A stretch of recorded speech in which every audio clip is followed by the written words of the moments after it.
College is the time in a person's life where it's acceptable to be those crazy college students. It's about procrastination, pulling all-nighters, and eating an insane amount of junk food. However, college is also thought of about going out to frat parties, binge drinking, and being drunk all the time. With these perceptions about college and underage drinking, would lowering the minimum legal drinking age be effective in teaching safer drinking habits?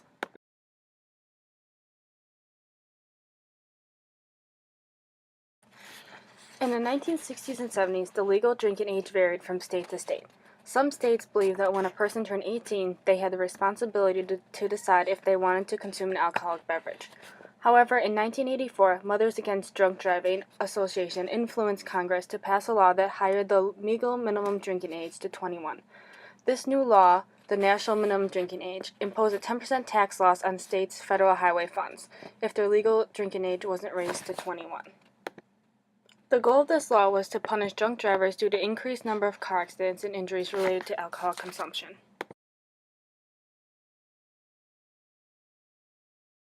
Dear, I'm so glad we're getting this law passed. I know. We are the most influential. Drunk drivers won't know what hit them. It might seem drastic, but it's the only way to protect our babies. Mm-hmm. Unfortunately, their hopes for making better futures for their children due to increased drinking age was wrong. It caused an increased amount of underage and unsafe drinking. Drinking among teenagers started as early as 14 and in dangerous environments. For instance, drinking took place underground, in off-campus houses, and in the privacy of basements and isolated areas.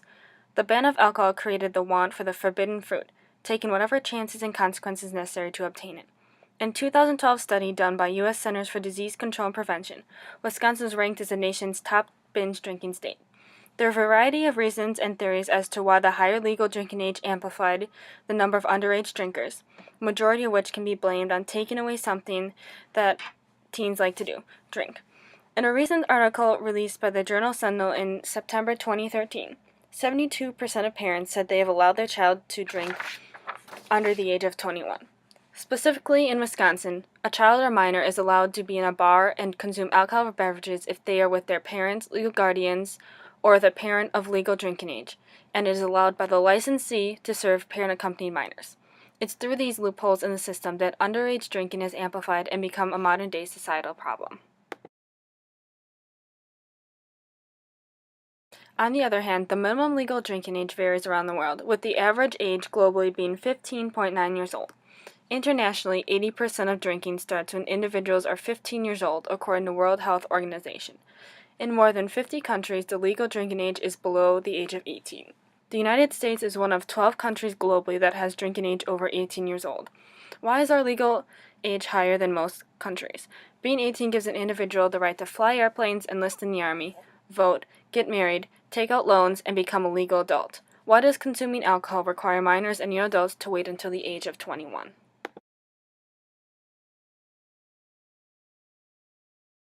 Consequences of this come with a price. The high drinking age has forced underage drinking to become dangerous due to laws enforced by universities and law enforcement. Teenagers have been forced underground, consuming alcoholic beverages behind closed doors of dorm rooms, house parties, basements, and secluded areas. Oh no!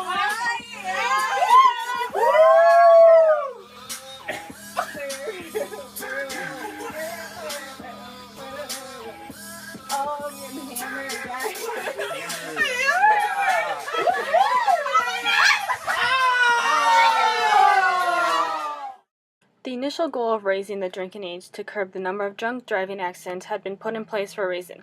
However, times have changed and modifying it would be beneficial to modern society. Show. Tonight we have two special guest stars here to talk to you about alcohol consumption. Please welcome our first guest, Ronnie, who is a famous alcohol specialist who worked with the Olsen twins, Lindsay Lohan, and yes, Charlie Sheen. Thank you. Welcome, Ronnie. How are you doing today? Doing pretty great. I'm on the Daily Show. Very well. So we're here to talk about some breakthrough news about alcohol and underage drinking. Yes, in a recent study it was confirmed that drunk driving cannot directly be linked to the drinking age of 21. Is that so? Yes, it is. So what does that mean exactly? Total traffic fatalities does not correlate with the minimum legal drinking age. The most common traffic accidents are with new drinkers age ranging from 21 to 24. So what you're saying is that the high drinking age causes more problems. Yep, pretty much. The higher the drinking age doesn't teach young adults responsible drinking in regulated environments. If the minimum legal drinking age were to be lowered, there would be a decreased number of injuries and an increase in responsible drinking. Happening among young generations right now, the legal drinking age has forced teens to drink in dangerous conditions and environments. I see. So the lower drinking age would teach minors and young adults about safe alcohol consumption and would start safer and healthier drinking habits at a younger age. Yes, it sure would. Very well. After this short commercial break, we will visit with the other guest speaker, Greg, who owns his own liquor shop. And we're back. Here we have Greg, who is talking to us about the drinking age. How are you doing on this fine evening? Great. Glad to hear that. So you are the owner of a liquor shop. Yeah. That's interesting to hear. What are your thoughts about the drinking age being 21? Personally, I think it's ineffective. Why is that?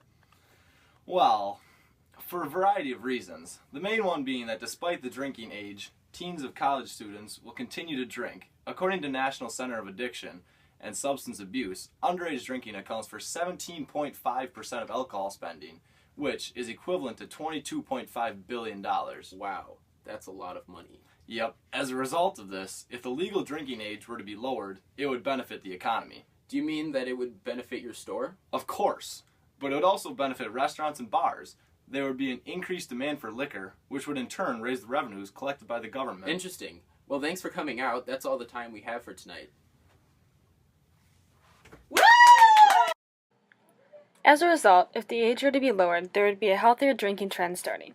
One of the advantages of becoming a legal adult is being able to make decisions and be respected of the choice that was made. If young adults are not able to make rational choices about consuming alcoholic beverages, how are we expected to be able to trust it with serious life decisions?